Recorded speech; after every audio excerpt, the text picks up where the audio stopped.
بسم الله الرحمن الرحيم، والصلاة والسلام على أشرف خلق الله سيدنا محمد النبي الأمي وعلى أهله وصحبه وسلم.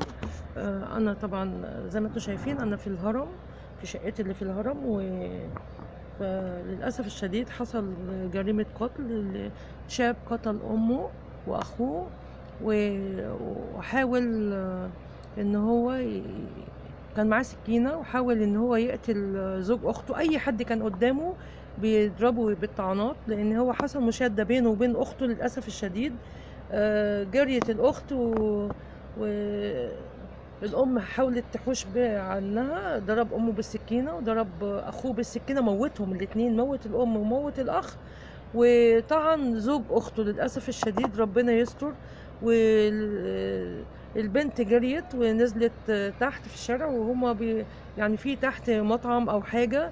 فهم الجيران حتى بيقولوا إن هو كان جاي من كام يوم مقيد بإيديه، إن هو ممكن يكون كان جاي من علاج مثلا من إدمان مثلا أو حاجة. هو ده الكلام اللي اتقال، يعني أنا بقول الكلام ده عن طريق ناس اتقالوا، اللي هم المحققين قالوه يعني. فربنا يستر على اولادنا وعلى عيالنا من مخدرات ومن اي حاجه يقع فيها. ودي اخرة سوء التربيه للاولاد. ان هو شوف قتل، يعني دمر الدنيا، موت امه. طبعا اكيد ما كانش في وعيه، اكيد ما كانش في وعيه، شارب اي حاجه.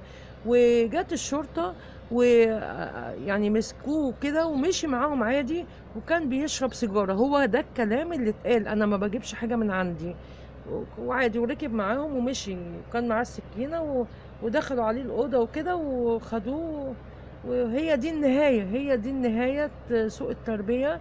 ان ربنا يستر على اولادنا ويصلح حالهم جميعا يا رب العالمين. هم جنبنا، هم قريب مننا في هضبة الاهرام، يعني فوق هنا في المكان دوت، قريب من المكان اللي انا فيه دوت. ربنا يستر على عيالنا ويصلح حال الجميع يا رب. ده خبر عاجل. هو بقاله كام ساعة، انا بصراحة ترددت ان انا اقول الخبر، ما بنزلش الاخبار الا لو كنت واثقة فيها. فيلا الحمد لله. انا اتمنى ان ربنا يصلح حال الجميع يا رب. والسلام عليكم ورحمة الله.